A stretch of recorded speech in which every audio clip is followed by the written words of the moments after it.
Hi, and welcome back to Football Made Simple. We're back with the tactical analysis of the league encounter between Marcelo Bielsa's Leeds and Mikel Arteta's Arsenal.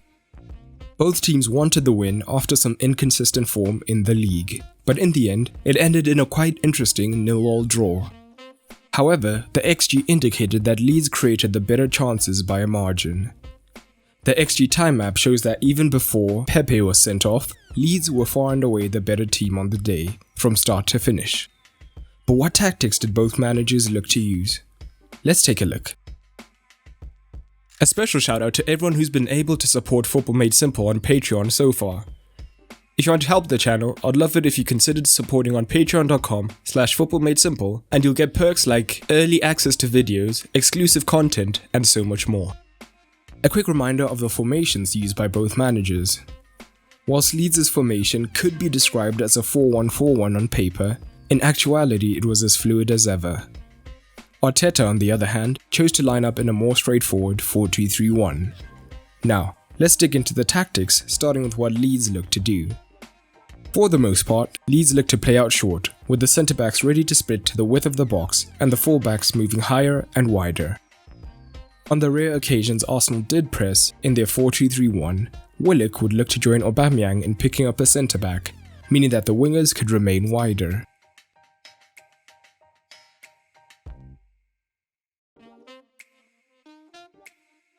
This was effective in cutting out the passes into the full-backs.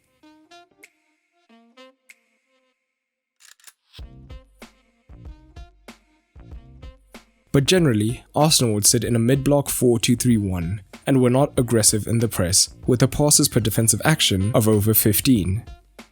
And Leeds could build with a back four, particularly when Aubameyang was the sole man pressing, as the two centre-backs would still have the numerical superiority against him.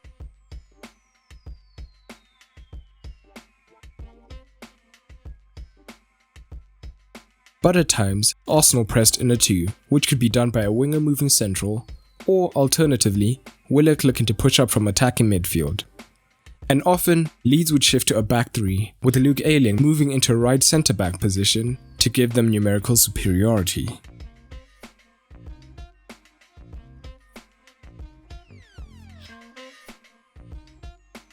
And Calvin Phillips as the sole pivot is one of Leeds' most important players. So, many opposition teams see shutting him down as a priority. However, Arsenal were unable to do this, and he was often found, as shown by him having the most passes and touches for Leeds. This is because Klich and Dallas generally look to push high up to occupy Xhaka and Ceballos, and with Willock being drawn into pressing the centre-backs at times, Phillips could be found.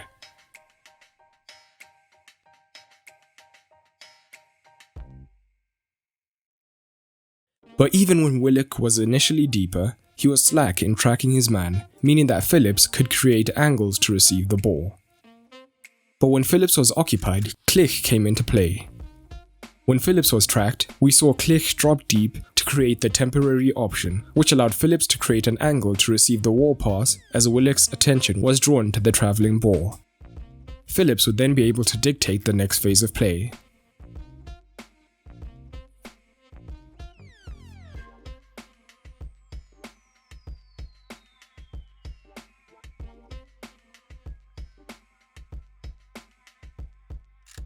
But alternatively, Klich could drop in to be the second pivot to receive the ball and progress it.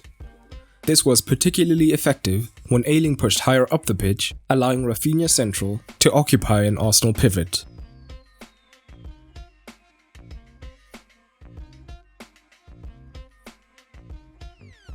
And the right is where Leeds preferred to attack.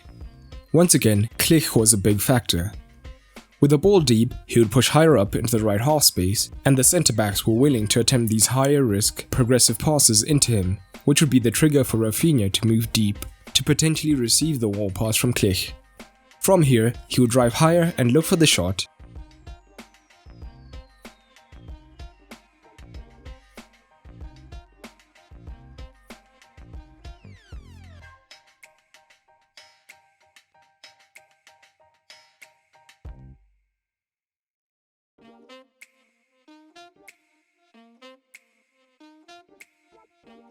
but alternatively, he could look to switch it out to the left-hand side.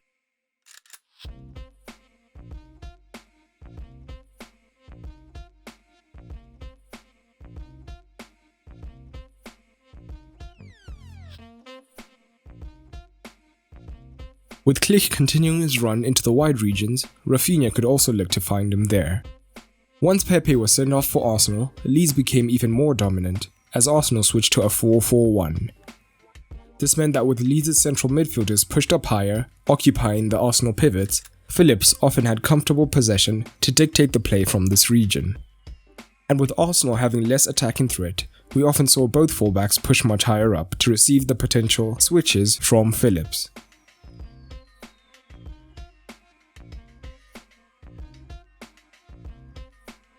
And with the ball wide, Leeds would look to overload the box, as the free eights could attack it in addition to their wingers, as the fullbacks were now providing the width.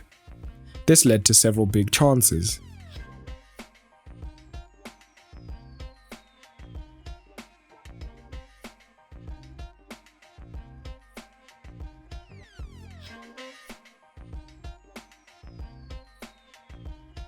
But when Leeds committed numbers to the attack, they were vulnerable to the Arsenal transition.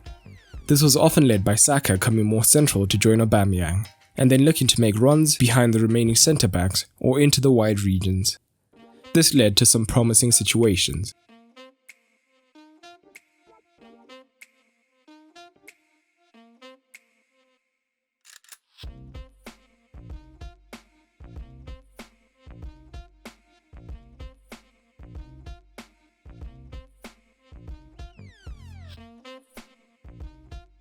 Let's take a quick look at what Arsenal looked to do with the ball. But of course, with only 33% possession and limited shot opportunities, there's less to look at. Once down to 10 men, Leno was forced to go long more often, with his 29 long balls comfortably outdoing Meslier's 7.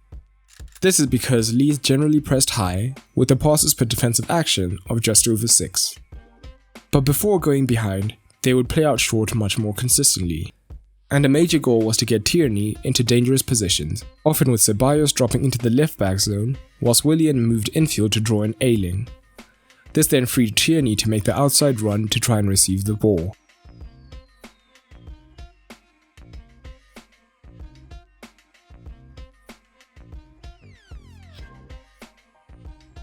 And as Leeds played with a single pivot, Arsenal often looked to overload Phillips in this region.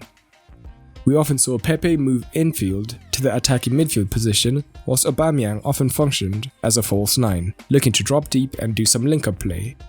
But ultimately, it was to no avail. Overall, Bielsa will be bitterly disappointed to only come away with a point from a game they dominated from start to finish. For Arteta, even before the sending off, Arsenal was second best, which will be a major concern for him. I hope you enjoyed the video. If you did, I'd really appreciate a like. A special thanks to all my current Patreons, including Andre Tanase and Luke Keach, who have recently joined the Ultra tier.